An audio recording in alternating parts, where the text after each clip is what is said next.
Well,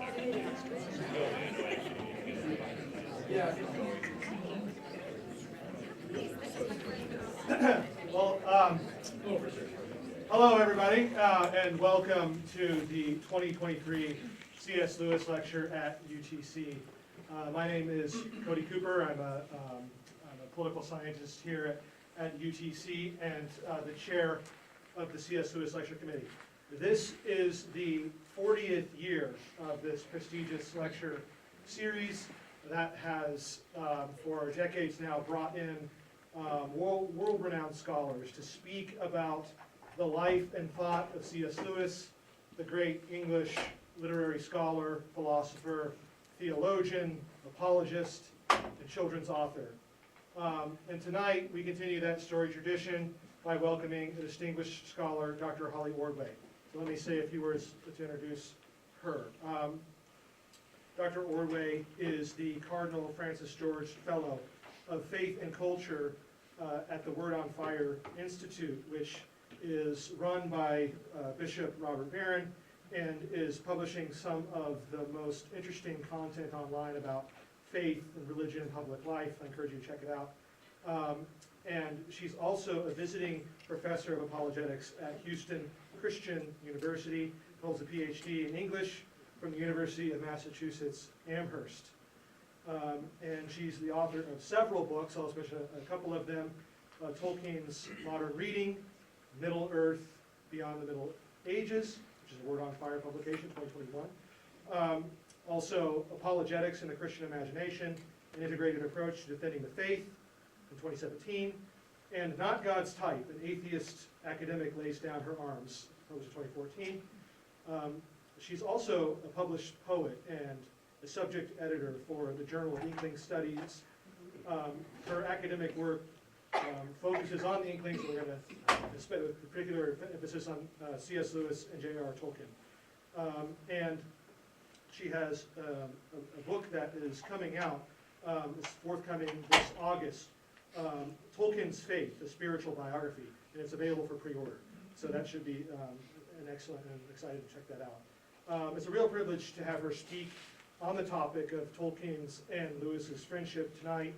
And without this friendship, we probably wouldn't have some of the most beloved works of authorship, of books and films, such as The Chronicles of Narnia and Lord of the Rings. And this includes, you may be aware, this was last fall, Amazon debuted their prequel series called Rings of Power, to their biggest opening ever as a show. 25 million people tuned in. And so we thought there's no better time than to hear about C.S. Lewis and his relationship with Tolkien. So with that, please join me in welcoming Dr. Holly Ordway.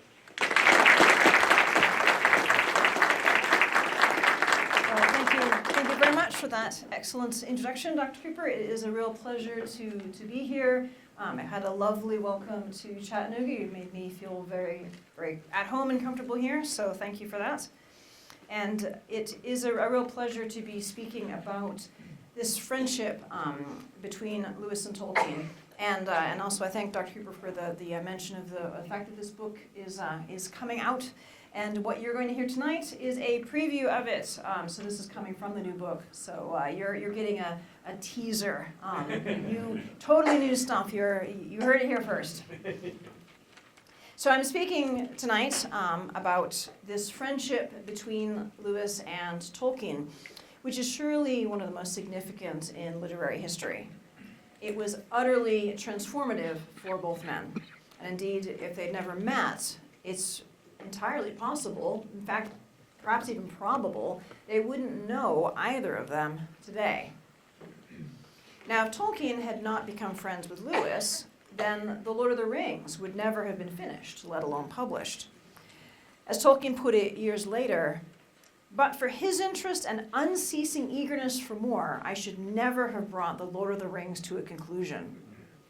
And given how much of Tolkien's output remained unfinished, let alone unpublished, this scenario is all too plausible. Conversely, without Tolkien, Lewis quite possibly would not have become a Christian, or at least not during the pivotal stage in which he did become a Christian, with his literary career ahead of him. And thus we would not have had works like Mere Christianity, the Screwtape Letters, and the Chronicles of Narnia. As Lewis recalled years later, Tolkien gave him much help in getting over the last stile of his conversion. In fact, their friendship is so famous that it creates a certain difficulty. Because they've got so much in common as fellow Inklings, as academics at Oxford, as Christians, as writers of fantasy, it's very easy to take it for granted that, of course, they became great friends. But it could have happened otherwise. And if we recognize that, it will help us to better understand and appreciate what did happen. The friendship between Lewis and Tolkien was a complex one. It was deep-rooted and enduring, despite many differences between them, professionally, temperamentally, and spiritually. There's much that could be said about this very rich topic. What I want to do tonight is to explore this friendship and their mutual influence from one particular angle, the spiritual. So the first thing to note is that Lewis was an Anglican, a member of the Church of England, and Tolkien was a Catholic. Therefore, their friendship was an ecumenical friendship. Although they had deep differences about particular doctrines, they shared the core elements of Christianity through baptism and their profession of faith in Christ. Ecumenism is a promotion of and efforts toward the restoration of unity among all Christians. In their friendship, it meant that although they disagreed on key points, most notably on the authority of the Pope and the place of the Blessed Virgin Mary in the life of faith, each man recognized that the other was a Christian, a follower of Jesus Christ. In our modern day, this may not seem like a particularly big deal. With the benefit of hindsight, the ecumenical nature of their friendship may seem almost obvious. After all, Lewis wrote Mere Christianity, in the preface to which he says, "I am not trying to convert anyone to my own position. Ever since I became a Christian, I have thought that the best, perhaps the only service I could do for my unbelieving neighbors was to explain and defend the belief that has been common to nearly all Christians at all times." Again, with hindsight, we can look back at the gatherings of the Inklings, with both Anglicans and Catholics meeting and conversing, for the most part in harmony, and at Tolkien's own happy gift of friendship with Lewis and many other Anglicans. We might think that calling attention to the ecumenical nature of their friendship is like saying it was an Oxonian friendship or a literary friendship. What's the big deal? But if we look at the cultural and social conditions in which these men met in 1926, we can see that for each of them, there were barriers that could easily have prevented their friendship from even getting started. In Tolkien and Lewis's day, the differences between Catholics and Anglicans were much more keenly felt. Lewis, although he had abandoned his childhood faith and was still an atheist when he met Tolkien, had grown up in Northern Ireland, where anti-Catholic sentiment remained widespread, strong, and overt. As he put it in his autobiography, Surprised by Joy, "At my first coming into the world, I had been implicitly warned never to trust a papist, and at my first coming into the English faculty, explicitly never to trust a philologist." Tolkien was both. Now, seen from hindsight, this observation can seem just humorous, perhaps exaggerated.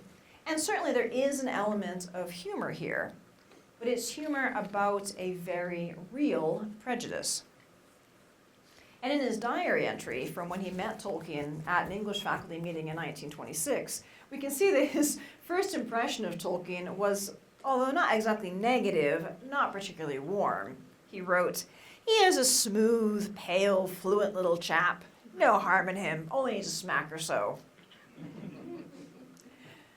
But still, In any case, Lewis's early upbringing might well have made him disinclined to become friends with a papist, having been conditioned to mistrust those wicked Romanists. So why should he spend time with Tolkien when there were so many other interesting people in Oxford? Now, what about Tolkien?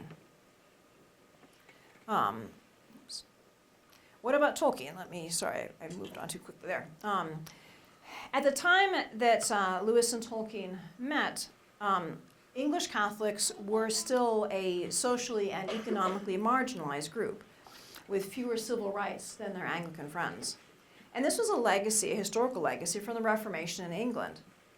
When King Henry VIII broke with Rome after his divorce and his remarriage and declared himself head of the church in England, royal supremacy rather than papal supremacy had become the law of the land. After a brief return to the old religion under Queen Mary, Henry's daughter Elizabeth I came to the throne, and the penal laws against Catholics became detailed and restrictive. For instance, it was illegal for Catholics to attend Mass. It was illegal for priests to celebrate Mass. Weekly attendance at an Anglican service was required, and there were steep fines for truancy. Catholics could not move more than 5 miles without permission. They were restricted in their employment, and they could not hold public office. All parish churches were reconfigured to conform to the new beliefs and priorities, and until 1791, Catholics were forbidden to build new churches of their own. And civil disabilities lasted long after the penal laws ceased to be enforced.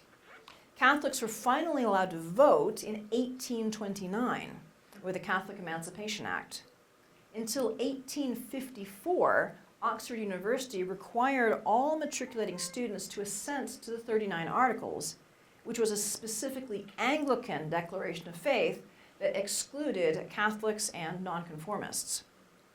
It was only in 1871, by an act of Parliament, that all barriers were finally removed to Catholics earning university degrees or holding university positions. Generations of exclusion had an effect. When Tolkien matriculated at Exeter College in 1911, he was part of a tiny minority, only 4% of the student body. Legal discrimination against Catholics persisted well into Tolkien's life. It was not until 1926, when he was 34 years old, the year that he met Lewis, that the Roman Catholic Relief Act removed the very last of the penal laws. Until that date, bequests that were made to Catholic religious orders were legally considered null and void and could be confiscated by the government as being for superstitious purposes. So it's not surprising that many Catholics were inward-looking, wary about Anglicans or even hostile to them. For Tolkien, bearing in mind the history of Catholicism in England, it would not have been at all surprising if Lewis's Ulster Protestant background would have been a red flag. And then when Lewis became a Christian, his decision to return to the Anglican Church, the establishment religion, might have cooled their friendship at an early stage. So we can see that on both sides, their friendship might have died before it even got started. But, as we know, that's not what happened. As the 1930s unfolded, the two men grew closer and closer, sparking ideas off of each other. As a friend remarked, they were like two young bear cubs sometimes, just happily quipping with one another. And when Lewis died in 1963, at the relatively early age of 64, Tolkien was devastated. He said it feels like an axe blow near the roots. He had a mass said for Lewis and served at it. And later that day, he attended Lewis's funeral at the Anglican Church of Holy Trinity, Headington Quarry. This is not to say that it had all been smooth sailing through their friendship. They had their disagreements and their differences, to be sure. After Lewis died, Tolkien commented to his son Michael that he and Lewis had ceased to be intimates in the previous 10 years. Sometimes this remark is taken as indicating a rift or a falling out between the two men, but this was not the view of those who knew them both. As his daughter Priscilla noted, in the late 1950s and into the 1960s, they experienced a loosening of the bonds and a loss of what my father would call the communion between them. But, she says, the affection remained. And his son Christopher concurred, noting that it was no more than a drifting apart. And this makes sense. Both Lewis and Tolkien were very busy in the 1950s and into the 1960s. Tolkien was the Merton Professor of English Language and Literature. Lewis, in 1954, took up the chair of medieval and Renaissance English at Cambridge, a position that Tolkien himself had worked very hard to secure for him. Both of them were writing books. Tolkien had grandchildren by that time to occupy his attention. And so it's really not surprising that they didn't spend as much time with each other as they had in the 1930s and the 1940s. Walter Hooper, Lewis's friend and literary executor, visited Tolkien soon after Lewis's death. Hooper recalled that one of the points Tolkien made was that Lewis had not made enough time for me. And I explained, Walter said, that Lewis's view was that Tolkien had not made enough time for him. I think he felt then that it was a pity that they had both claimed to be very busy, which they doubtless were, but you just don't really believe your friends will die. Friends they were, and friends they remained. As Tolkien himself reflected, we owed a great debt to the other, and that tie, with the deep affection that it begot, remains. But the ecumenical nature of their friendship received one last test in 1964, the year after Lewis died, when his final book appeared in print. Letters to Malcolm, chiefly on prayer, is structured around a conceit of a series of letters to Malcolm, who is a fictional character invented precisely to allow Lewis to discuss his topic in an informal, colloquial manner. It is, on the whole, a wise and insightful book, containing quite a lot that Tolkien could and undoubtedly did approve of and agree with. Yet, when Tolkien read it, he was dismayed. He wrote to a Catholic correspondent that I personally found Letters to Malcolm a distressing and in parts horrifying work. I began a commentary on it, but if finished, it would not be publishable. What was it that bothered him? There are a few points in Letters to Malcolm that undoubtedly irritated Tolkien, but what certainly would have distressed him on a deep level was Lewis's extended discussion of transubstantiation. That is, the Catholic doctrine that the bread and wine of the altar become, when consecrated, the body and blood of Christ. Lewis, in a very uncharacteristic passage, says that he can't imagine and can't think what this could mean. Very uncharacteristic for a man of his imaginative scope and capacity. And to Tolkien, for whom the Blessed Sacrament was, as he put it, the one great thing to love on earth, I think that it would have felt to him that Lewis was being dismissive of the central mystery of his faith. And with this in mind, we can better understand why Tolkien's commentary on Letters to Malcolm quickly shifted into a consideration of Lewis himself and reflections on how Tolkien felt that he had been just permanently affected by the anti-Catholicism of his upbringing in Ulster. But as it happens, Lewis himself was remarkably aware and self-critical of his ulterior tendencies. One of Lewis's Catholic friends, the Jesuit priest Father Guy Brinkworth, recalled that Lewis asked him for prayers that the prejudices instilled in me by an Ulster nurse might be overcome. Now, there's no evidence that Lewis ever seriously considered becoming a Catholic, but he certainly strove against his own prejudices to achieve a charitable attitude to his fellow Christians in the Church of Rome. And in fact, Tolkien understood this. We should remember, in 1964, reading this, he's grieving the loss of his friend, and he can't talk to his friend because his friend is dead. So he vents his grief and his anger in this private commentary. But this does not comprise the whole of his reaction to Letters to Malcolm. In the margins of his copy, he added an affectionate note. But the book is always interesting. Why? Because it is about Jack, by Jack, and that is a topic that no one who knew him well could fail to find interesting, even when exasperating. And it's this more measured tone that we find a few months later in Tolkien's comments on an article about Lewis. He observed that Lewis, of course, had some oddities and could sometimes be irritating. He was, after all, and remained an Irishman of Ulster. But, Tolkien said, he was generous-minded, on guard against all prejudices, though a few were too deep-rooted in his native background to be observed by him. And that was Tolkien's final measured judgment on Letters to Malcolm. What I believe we can discern from this consideration of the ecumenical quality of their friendship is that it was not based on pretending that they didn't have any religious differences, or that those differences were unimportant. Rather, it was based on the recognition that what they shared was real, substantial, and important, and on a deliberate effort on both sides to distinguish between prejudice and disagreement.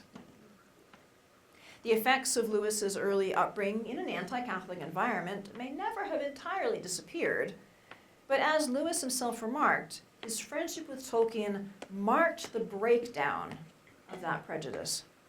The wall had come down to a remarkable extent.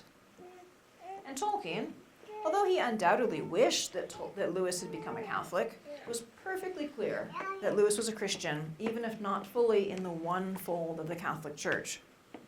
In the same letter in which Tolkien affirms his own fidelity to the Catholic Church, he adds, "God cannot be limited and may use any channel for his grace.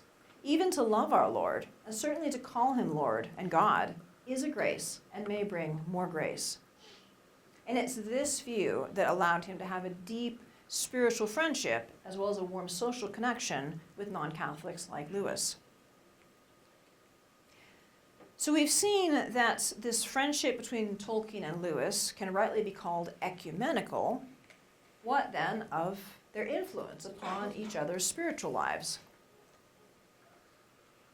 In 1926, Tolkien and Lewis had just met and become friends. And then, in 1929, Tolkien showed Lewis the draft of his poem, The Lay of Leithian, a long narrative poem about the love of Beren, a human man, and Luthien, an elvish princess. It was a significant gesture of trust. And Lewis's response was warm.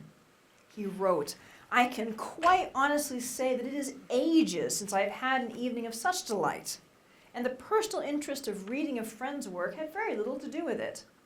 I should have enjoyed it just as well if I had picked it up in a bookshop by an unknown author. The two things that come out clearly are the sense of reality in the background and the mythical value. The essence of a myth being that it should have no taint of allegory to the maker, and yet should suggest incipient allegories to the reader." He also wrote a detailed commentary and critique, and Tolkien made many changes to the text in light of Lewis's remarks. Now, as it happens, he never finished The Lay of Leithian. This is Tolkien. But the exchange had an immediate positive result. It greatly strengthened their friendship. Lewis at this time was gradually moving toward belief in God, partly through his philosophical engagement with the idea of objective value, and partly through his steadily advancing intimacy with Tolkien. Lewis recorded that on one occasion they sat discoursing of the gods and giants in Asgard for 3 hours. The fire was bright and the talk good, and it went on until 2:30 in the morning. The most significant of these nighttime conversations occurred in September of 1931. Tolkien joined Lewis and his visiting friend Hugo Dyson for an evening at Magdalen College. Dyson was an Anglican. Lewis at this point was a newly minted theist, a believer in God, but not yet a Christian.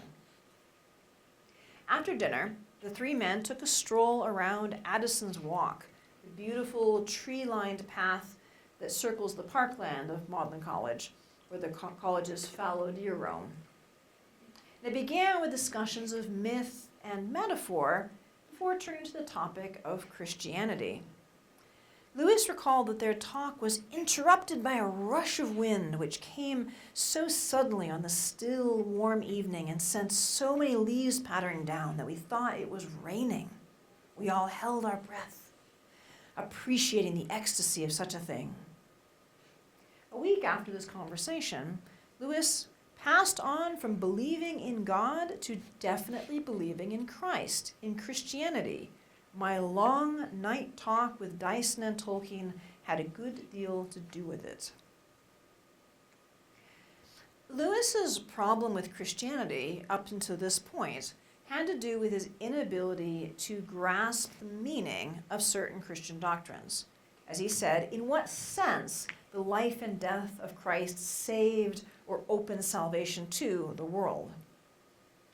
The theological expressions of this mystery, such as sacrifice or the blood of the lamb, seemed to him, as he put it, either silly or shocking. He was focusing intellectually on doctrines and finding that they left him cold. As he explained to his friend Arthur Greaves, now what Dyson and Tolkien showed me was this, that if I met the idea of sacrifice in a pagan story, I didn't mind it at all. Again, that if I met the idea of a god sacrificing himself to himself, I liked it very much and was mysteriously moved by it. Again, that the idea of the dying and reviving god, Balder, Adonis, Bacchus, similarly moved me, provided I met it anywhere except in the Gospels. The reason was that in pagan stories, I was prepared to feel the myth as profound and suggestive of meanings beyond my grasp, even though I could not say in cold prose what it meant. The irony was that Lewis already knew very well that myth could not be adequately rendered in cold prose. We saw that in his response to the Lay of Leithian, that he understood that myths were different from allegories. Yet his approach to Christianity was at that point essentially allegorical, not mythical. That is, Lewis had been trying to understand the faith by translating it into another set of terms, into a doctrinal, intellectual, systematic language.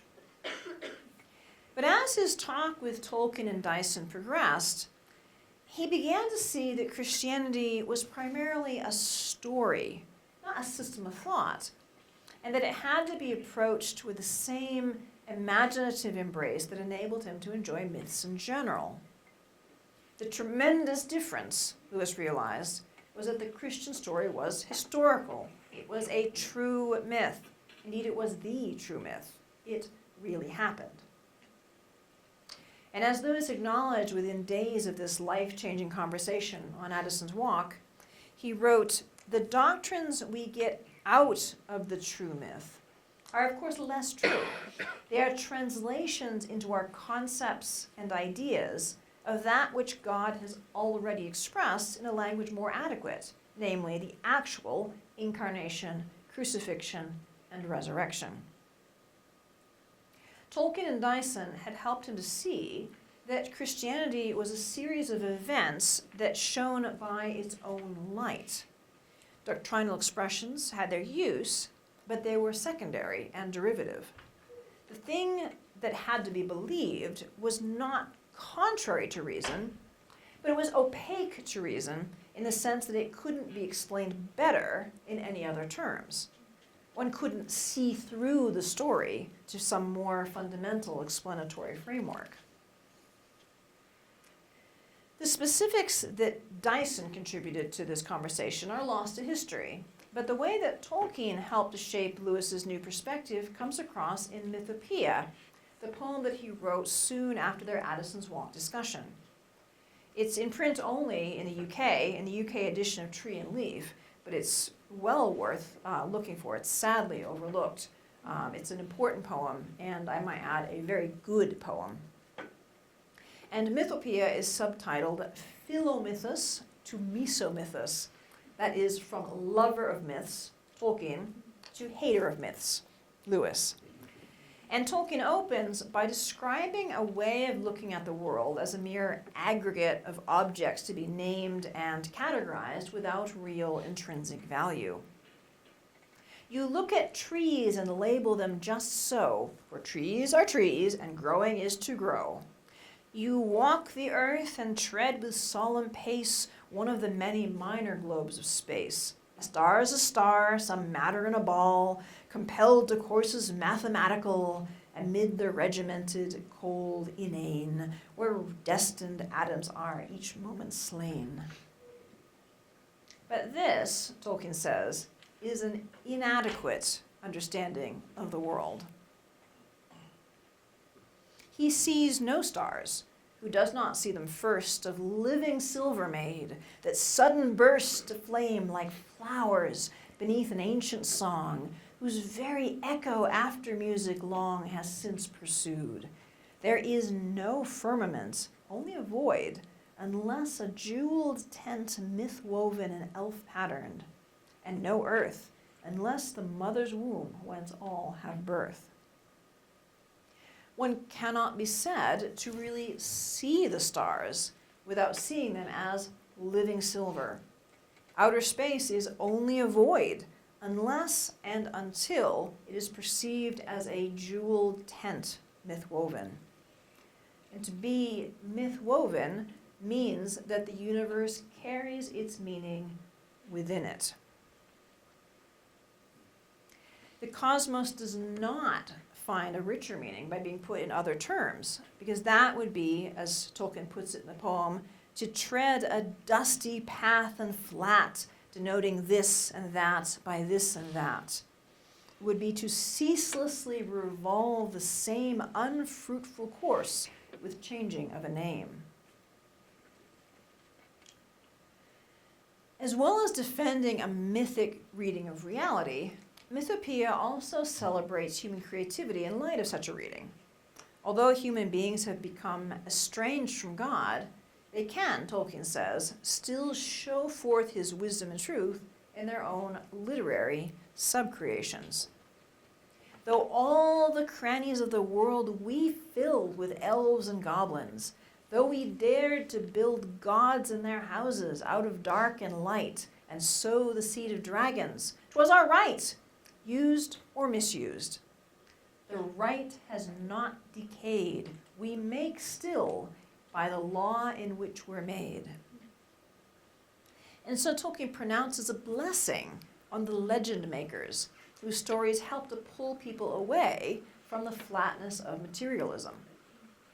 In the final lines of the poem, he affirms that poets, and by extension storytellers of an artists of all kinds, will still create art in heaven. In paradise, they look no more awry, and though they make anew, they make no lie. Be sure they still will make, not being dead. And poets shall have flames upon their head, and harps whereon their faultless fingers fall.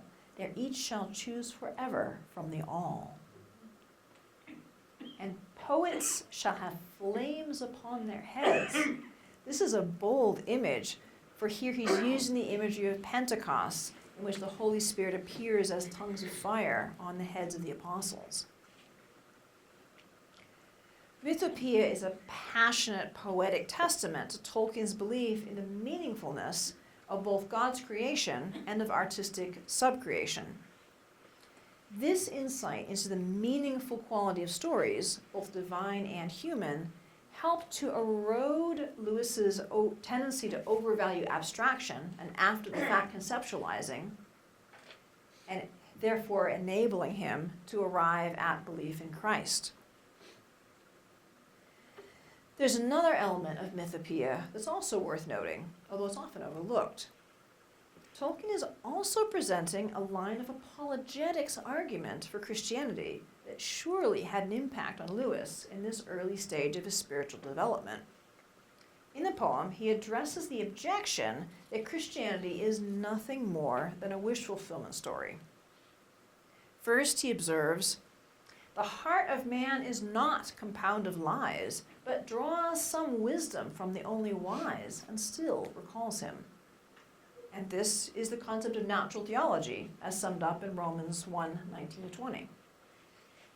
Second, Tolkien asks, if we do entertain wish fulfillment dreams, where do we get the power to wish or dream in the first place? And the answer is, because we are created, Genesis chapters 1-3. And this power is a pointer to the fact that human beings have a creator who is personal and creative. As he said, we make still by the law in which we're made. And third, Tolkien notes that wish fulfillment dreams require us to distinguish between the fair and the ugly. The ability to judge that some things are good, true, or beautiful, and others are evil, false, or ugly, depends on the existence of objective value, a reality that individual people can access that is independent of themselves. In short, we are created with a conscience. Romans chapter 2. He writes, yes, wish fulfillment dreams we spin to cheat our timid hearts an ugly fact defeat. Whence came the wish, and whence the power to dream? Or some things fair, and others ugly deem? All wishes are not idle, nor in vain fulfillment we devise. For pain is pain, not for itself to be desired, but ill. Or else to strive or to subdue the will alike were graceless. And of evil this alone is dreadly certain, evil is. The theological concepts that Tolkien shared with Lewis in 1931 were rendered in poetic form. What he said in actual dialogue we don't know, but presumably things very similar. And a decade later, Lewis had not forgotten them, remarking in a 1941 letter, Dyson and Tolkien were the immediate human causes of my own conversion. Tolkien influenced not just Lewis's faith, but also Lewis's literary imagination. His manifesto of belief, Mythopia, inspired Lewis to pen a poetic reflection of his own, drawing upon their momentous conversation.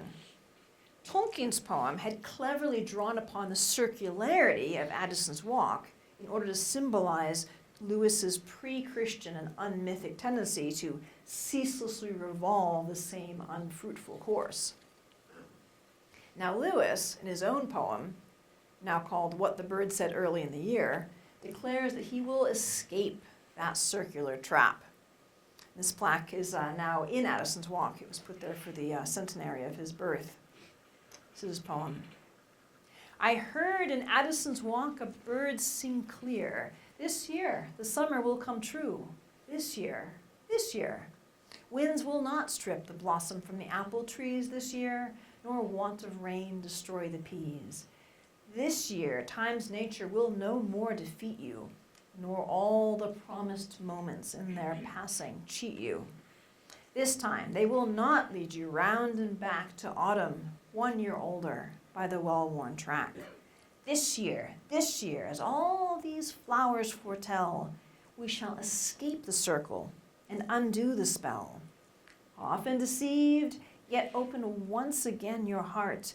Quick, quick, quick, quick, the gates are drawn apart. A new life in a larger, freer world will be entered upon as the imprisoning gates of doubt are drawn apart. So Tolkien was a significant influence on Lewis's conversion to Christianity, but it was not a one-way relationship. Lewis, in turn, had an important impact on Tolkien's spiritual life. When the two first met in 1926, Tolkien was at a low point in his religious life. He had diligently practiced his faith during the Great War, but after he was demobilized and took up a job teaching at Leeds University in the north of England, he entered into a time of spiritual difficulty. Years later, writing to his son Michael, he admitted that he had almost ceased to practice my religion, especially at Leeds and at 22 Northmoor Road. And this amounts to nearly 10 years of his life. Around 1930, by Tolkien's reckoning, he began once more to fully practice his faith. As with the onset of this time of spiritual dryness, we don't know exactly what brought about its end. But one of the factors involved in this renewal of his faith was certainly his friendship with Lewis. It seems very probable that the discussions and lively disagreements with his non-Christian friend over the next few years contributed to the gradual revitalization of Tolkien's own spiritual health. Iron sharpens iron, and one man sharpens another, as Proverbs 27 puts it. In explaining Christianity to an intelligent, thoughtful friend and colleague who would have actively challenged him, Tolkien would have found himself compelled to think more deeply about his own beliefs, what he held to be true, and why. Around the same time that he was composing Mythopia, Tolkien wrote in his diary that not only did he enjoy Lewis's friendship, but it has done me much good from the contact with a man at once honest, brave, intellectual, and a lover, at least after a long pilgrimage of our Lord.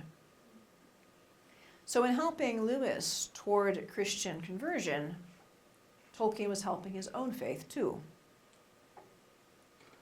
The spiritual refreshment that Lewis provided to Tolkien continued through the years.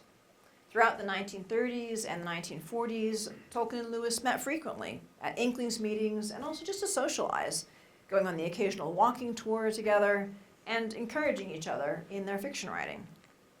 Tolkien found these interactions so spiritually helpful that he became alert to the surprising number of obstacles that seemed to arise when they were planned. And jokingly, he said that a minor imp of Slubgob's brood especially attends to preventing CSL and myself from meeting. And this is a reference to Lewis's book, The Screwtape Letters, which is dedicated to Tolkien. And it's a satire of fictional correspondence between a senior devil, Screwtape, giving advice to a junior devil, Wormwood, and Slubgob is another devil who's in charge of the Tempter's training college. And the book's upside-down perspective allows Lewis to shed a lot of light on the Christian life. Now, as an Englishman, Tolkien would have avoided being over-earnest and directly saying how much he valued and benefited from Lewis's companionship. But by making it into a humorous reference to the Screwtape Letters, he could say what he meant, that Lewis's friendship was a real help to his life as a Christian. And Lewis's influence goes further. Just as Tolkien had helped Lewis to grasp the meaning of Christianity as the myth made fact, so too, some years later, Lewis helped Tolkien to work through some difficulties with understanding the relationship of the Bible to history. One of the challenges for the church in Tolkien's lifetime was how to respond to modern developments in textual criticism as applied to biblical scholarship. New methods of critical analysis have been adopted, affecting how people, both academics and ordinary worshippers, approach the Bible. These methods provided insights into historical context and authorship and allowed for better additions to the Bible, but they were also taken up in a general cultural shift towards theological modernism. There was an increasing perception that science had disproved the inspiration and accuracy of the Bible, and that only the credulous and uneducated could continue to believe in it as the church had traditionally taught it. Tolkien observed this shift in attitudes with regard to the Genesis account of the Garden of Eden, remarking in 1945 that some Christians had rejected the whole story, he says, as soon as modern taste began to sneer. And then even among those who had not abandoned it entirely, many of them sort of tucked Genesis into a lumber room of their mind as not very fashionable furniture. I'm a bit ashamed to have it about the house, don't you know, when the bright young people called.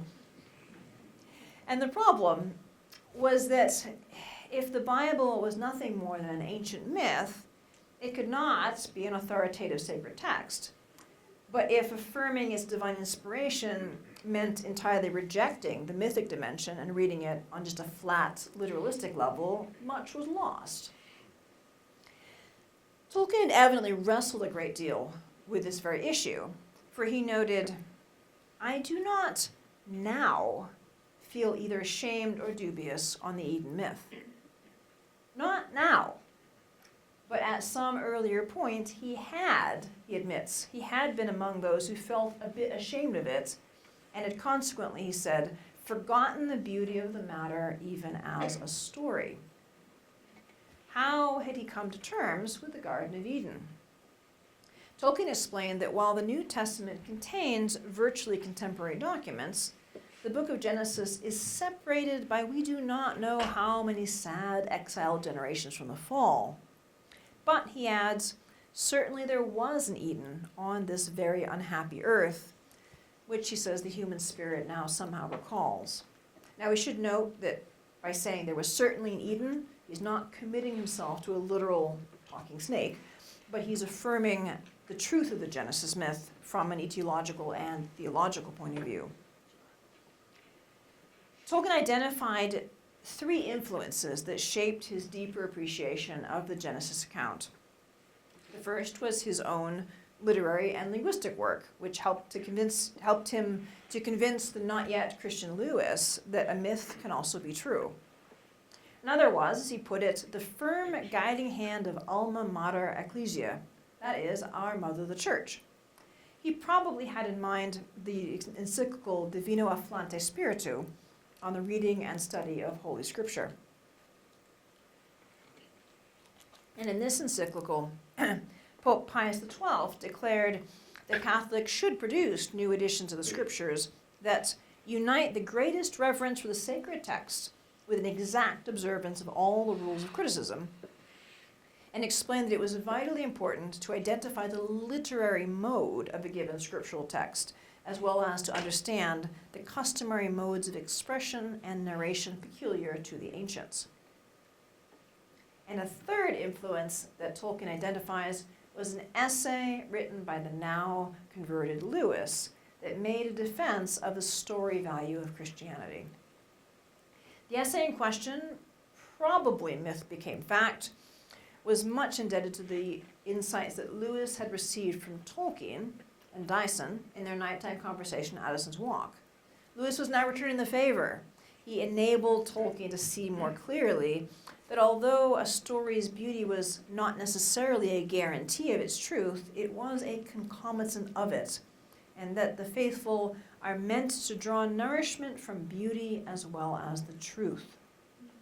And this seemed to have helped Tolkien adopt a new and deeper reading of the story of Eden. Tolkien helped Lewis to become a Christian and to develop the rich, full understanding of Christianity as the true myth. And he presented Lewis with a poetic argument for natural theology, for the reality of objective value, and the theological grounding of human creativity. In turn, Lewis helped Tolkien to strengthen and grow in his own faith and to come to a better understanding of the Bible. And their friendship in itself had a wider effect, influencing many others. The Inklings coalesced around Lewis and Tolkien. The group was comprised mostly of Anglicans, but also included a number of Catholics. Robert Havard, Gervase Matthew, Jim Dundas Grant, Colin Hardy, and J.W. Bennett. To be sure, Hugo Dyson said, more or less jokingly one time, that he would resign his membership in the group if any more Catholics joined. And he eventually did become a source of real difficulty for the group's cohesion. But despite Dyson's remark, the group truly was remarkably ecumenical. Because it had grown out of the friendship between Lewis and Tolkien, there was never a sense that Catholics were merely tolerated. Lewis's mere Christian mindset made ecclesiological questions matters of secondary importance. And given that he effectively was the chairman of the group, his attitude on these matters was decisive for the meetings. Now, sparks could fly, and often did fly, between Anglicans and Catholics, but Lewis never allowed disputes to destroy their collective understanding as being united in their adherence to the Christian faith. It seems probable that this distinctive quality of the Inklings, possibly even its existence in the first place, not to mention the group's endurance and its impact over so many years, owes a great deal to the ecumenical friendship of Lewis and Tolkien. As we saw, if it were not for their friendship as well, Lewis might never have become a Christian. He might have become a Christian later. He wouldn't have done so at that pivotal point at his career. And therefore, we probably owe to Tolkien works like Mere Christianity and the Chronicles of Narnia. And we certainly do owe to Lewis the existence of Tolkien's magnum opus, The Lord of the Rings. As Lewis remarked in the letter, my continual encouragement, carried to the point of nagging, influenced him very much to write at all with that gravity and that length. And Tolkien himself acknowledged the unpayable debt that he owed to Lewis for his sheer encouragement. As he put it, he was for long my only audience. Only from him did I get the idea that my stuff could be more than a private hobby. But for his interest and unceasing eagerness for more, I should never have brought The Lord of the Rings to a conclusion. And so I believe that we have much to be grateful for Tolkien and Lewis's ecumenical friendship and for their mutual influence. Thank you.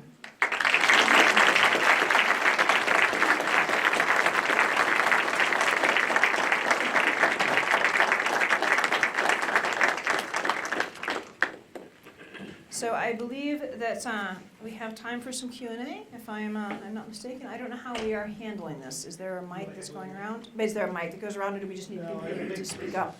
Just project loudly. Right, just project loudly.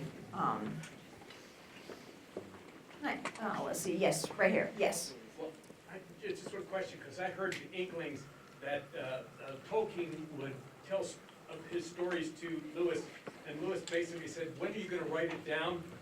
And another story, I don't know how true it is, but he criticized a couple of the chapters, so Tolkien actually, it was typewriter time, ripped it up and did them over. Is that just anecdotal?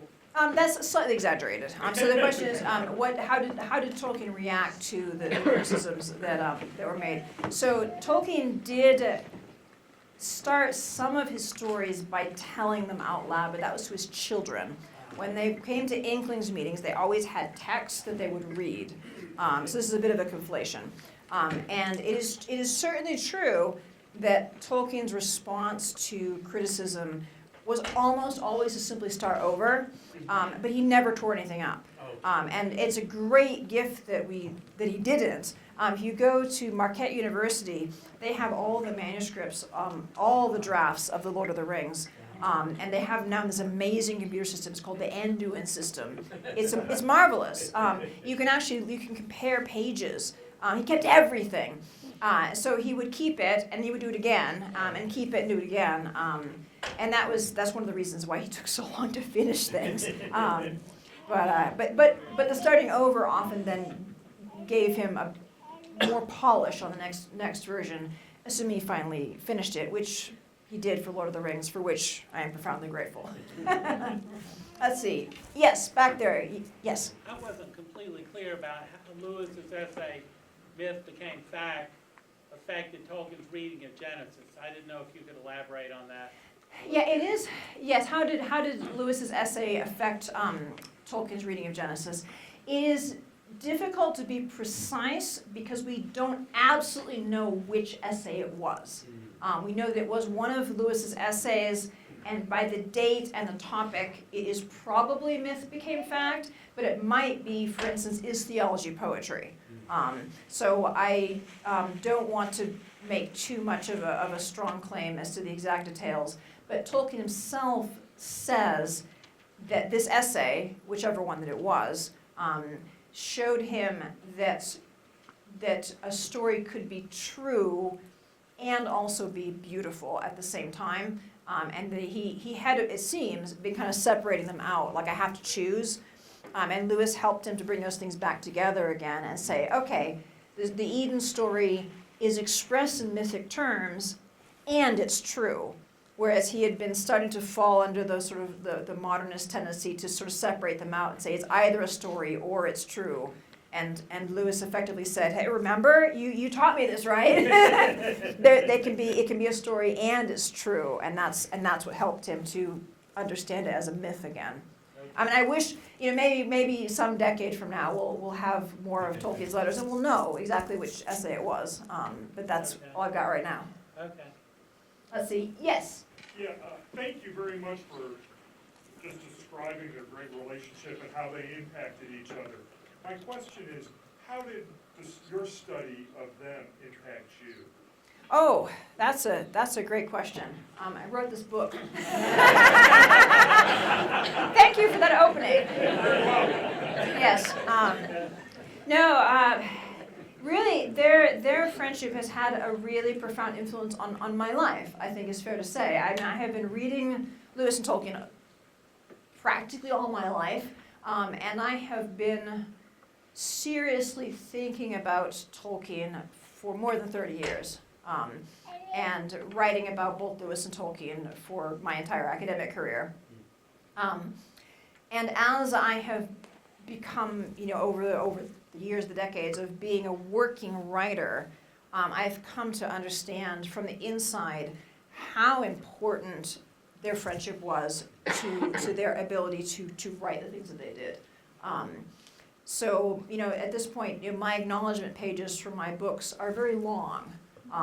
Because it's amazing how many people it takes to produce a book.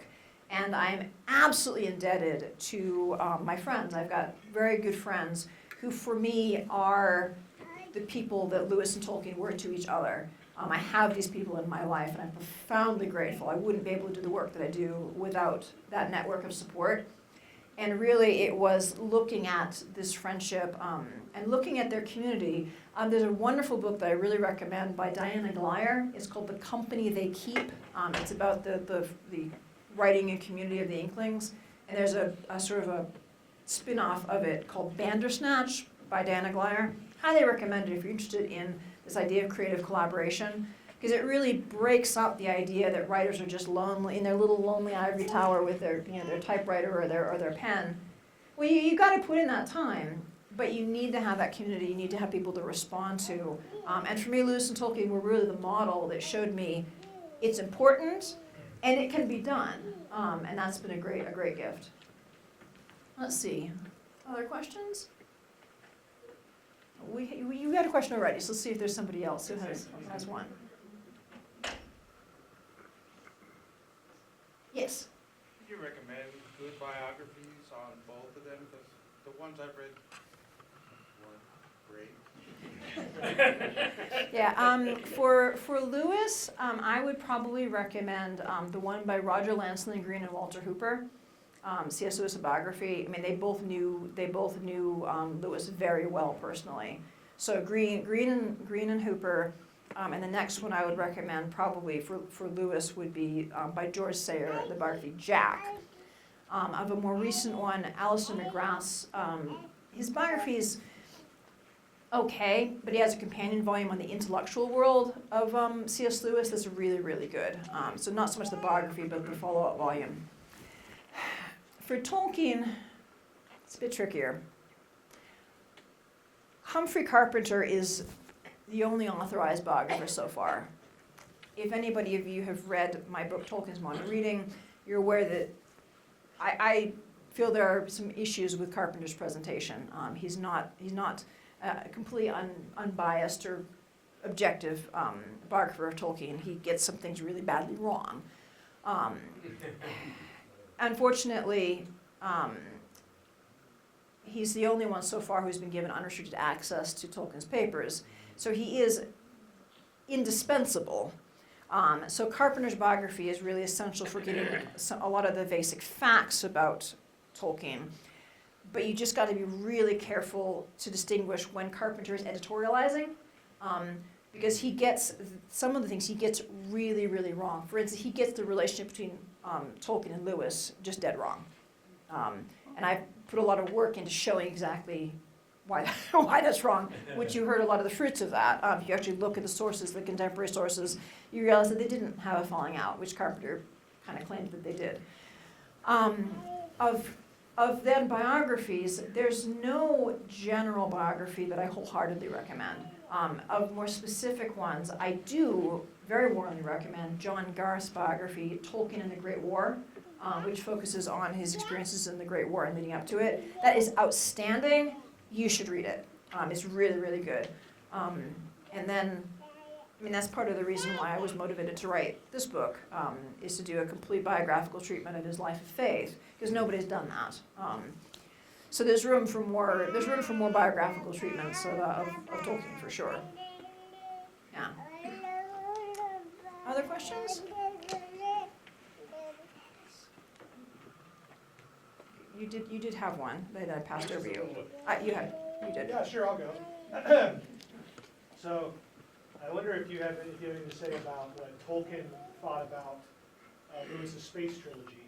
And it came to mind when you were talking about as I did not know that he had come to struggle with Genesis, and to my mind, one of the most profound and interesting passages in all of Lewis's work is his retelling of a version of Genesis and the tempting of the Green Lady. Did Tolkien, what do you think about that, or do you have any comments about that in connection to your topic of discussion? Yeah, no, that's a great question. So Tolkien, he really enjoyed that trilogy. I don't like to call it the space trilogy, because as Lewis himself said, space is a blasphemous libel. It's the Ransom trilogy or the Cosmic trilogy. Tolkien read Out of the Silent Planet in draft and loved it. And he was so enthusiastic about it that he wrote to his own publisher and said, "This is so good, you should publish it." Now, Tolkien's publisher didn't end up publishing it, but certainly Tolkien's enthusiasm helped it find its publishing home. So he thought it was fantastic. And he loved Perelandra. He thought Perelandra was the best of the three. And it's interesting in light of his appreciation of the Genesis myth that he should indeed particularly love Perelandra. And he didn't care so much for That Hideous Strength because he didn't like the Charles Williams flavor in it, because he really did not like Williams's spiritual thrillers. And so he didn't like the way that Hideous Strength came out. But he kept all of them. He had them all. He had them on his shelves. And so he really did have quite a high view of the Ransom trilogy. Good. Yes. Friendship is central to the Lord of the Rings. I'm wondering if you feel like there's a ecumenical part of the way that friendship is depicted there in the novel. Yeah, I think that's a great question. Is there like an ecumenical quality to the friendships in the Lord of the Rings? Absolutely, yes. I mean, look, for instance, at the way that we have the friendship of Gimli and Legolas. And it's really interesting that Tolkien says in a letter that he envisioned in some dim way, not directly, that the meeting of Gimli and Galadriel is some representation of Lewis meeting the Blessed Virgin Mary in heaven. So I think that relationship between Gimli and Legolas, I mean, it's so beautiful in so many ways because, for instance, it's a story of an interracial friendship, and Tolkien this is a bit of a jargonistic phrase these days, but it's nonetheless true. He was anti-racist. He was against apartheid before it was cool. He spoke up in his valedictory lecture. He spoke up and said that he detests apartheid before there was the international outcry, before there was the British Anti-Apartheid League. When it was not a popular thing to be against apartheid, he was against apartheid. And so I think that in itself is a really neat thing about Gimli and Legolas, because we have these two different races. They have a history of hostility. Gimli experiences anti-dwarf racism from the elves. But it's also, I think, a picture of that ecumenical relationship, because you have these very different people. How did the dwarves understand, their creator? How do the elves understand their creator? A little bit different, possibly, and yet they have one creator of all of them, and they become these good friends. And of course, you have the elves and the humans. So I do think that in the fellowship, we get a sense then that yes, they have different perspectives and they sometimes clash, but yet they have a common goal and a common sense of the good. So I do think we have the ecumenical character in there very, very beautifully. Yes, all the way up in the back. So one of the recent books that I read by C.S. Lewis was The Problem of Pain, and I was curious, did Tolkien have any commentary on that one at all? Anything notable? Question, did Tolkien have any commentary on the problem of pain? Not that I know of, sorry. Yes? Generally, what was like the format of, like within like the Inklings and within C.S. Lewis and Tolkien giving feedback to each other, like how do they go about that practically speaking? Yeah, for the English meeting, there was a very set approach. They met on Thursday evenings usually in Lewis's rooms in Magdalen College, but sometimes Tolkien hosted them. So it wasn't always Lewis's room, but usually. They would start kind of trickling in the evening, and then eventually they would kind of have we've got a quorum, and Warney would make some tea or bring out a pot of beer, and Lewis would say, right, so has anyone got something to read us? And then somebody would pull out whatever manuscript they were working on, would read it out loud, and then they would talk about it.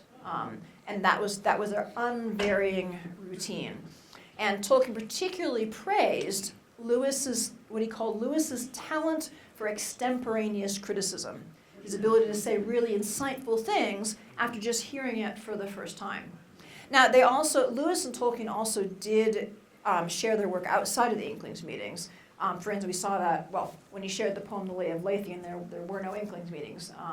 So we do see a little bit of that outside of it, but that was the primary mode in which they did it.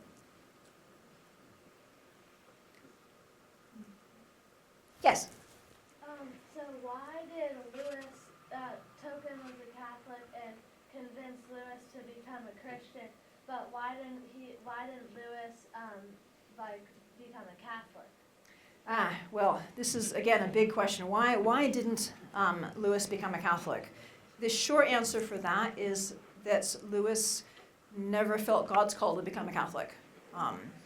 Because I think is a good answer, because you can look at certain specific points. Lewis himself identified the authority of the papacy and the role of the Blessed Virgin Mary as sticking points. But I think fundamentally that Lewis did not feel the call to take that step. And I think it's interesting to kind of look at this from a sort of larger perspective, how God's grace is working. Because Lewis was such a sincere Christian. And I believe, had he sincerely realized that he ought to become a Catholic, he would have done so. Because he was, as Walter Hooper said, he was the most thoroughly converted man he'd ever met. He was so sincere that, and I'm drawing this from my friend Michael Ward has made this observation, so I'm borrowing it from him, and I think it's correct. I think that God had a purpose for Lewis where he was, because certainly there are a lot of people who have been moved by his works who would not pick up those books if Lewis had become a Catholic. There is still a lot of anti-Catholicism in the world, and a lot of a sense, even if it's not exactly anti-Catholic, a sense of it being not so open or not so inviting. And I think that he had a real calling, and certainly a lot of people have kind of gotten to know Lewis and then become Catholic, including myself. So God can work in all of these ways. And interesting that Pope John Paul II said of Lewis, praised Lewis, and said he knew his apostolate and he did it. That's pretty strong praise from Pope John Paul II. So it's a complex question and a very good question, but not one that is susceptible of an easy answer. All right. Yes. You talk a little bit about the dynamic between like Protestants and Catholics in the Inklings. Mm-hmm. Is that like an explicitly theistic group, or are there others in there as well that would sort of join in? It was basically a Christian group. Everybody in the group had some sort of Christian affiliation. All the core members were pretty convinced Christians, Anglicans, Catholics, one Presbyterian. There were a couple of members, so the more junior members, that were a little more tenuously Christian. So for instance, John Wayne, that's W-A-I-N, not the other guy. John Wayne was sort of, he identified as a Christian during the time that he was an Inkling, but didn't stay a Christian. But there was always amongst them a certain sense that Christianity was an important cohesive factor. So I think, again, makes an interesting aspect. They didn't just happen to be Catholics and Anglicans and whoever. They really felt that the Christianity was an important common bond, and that included the different traditions that were coming to it. Yes?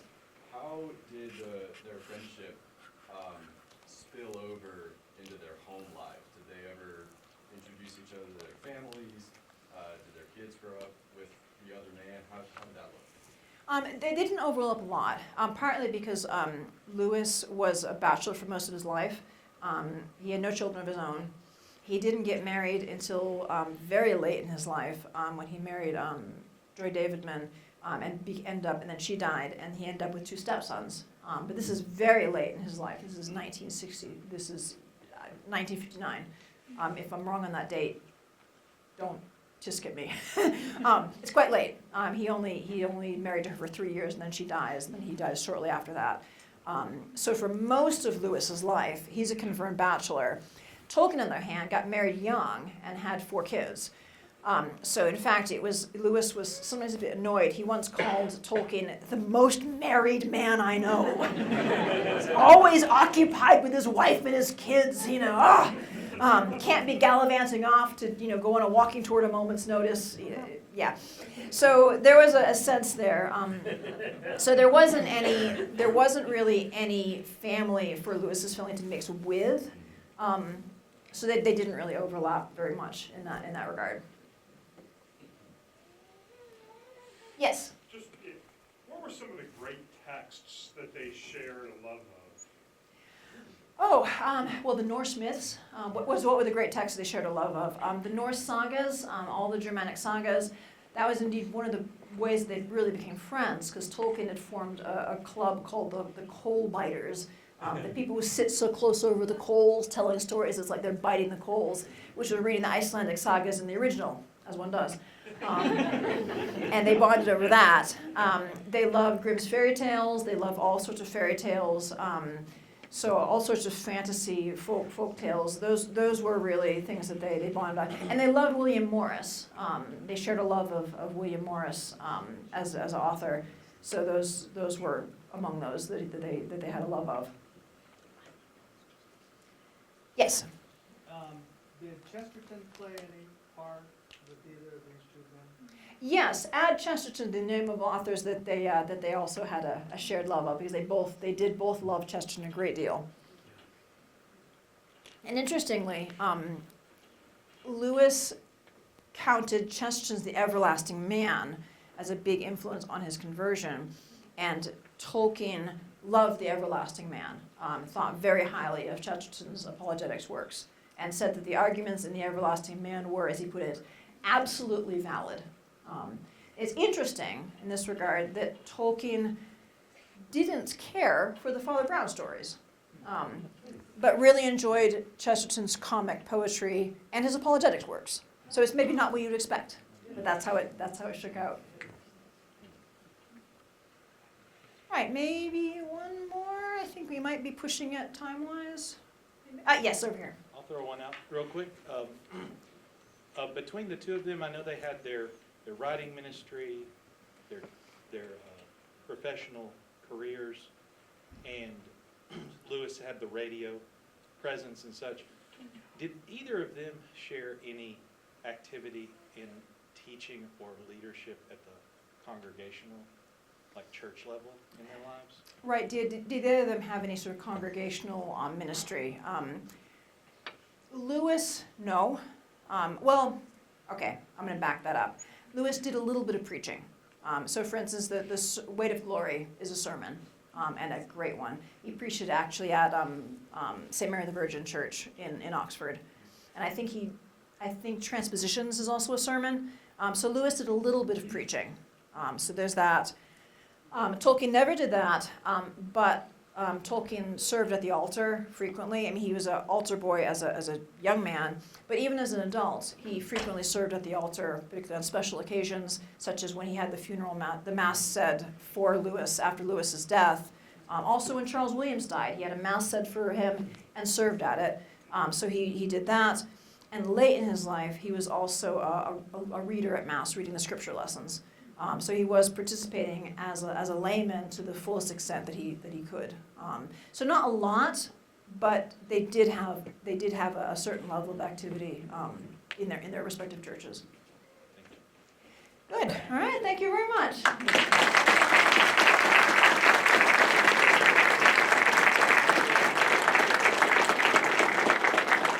Thank you all for attending this year's lecture, and yeah, it's been a real pleasure, and hope to see you out again next year. So thank you.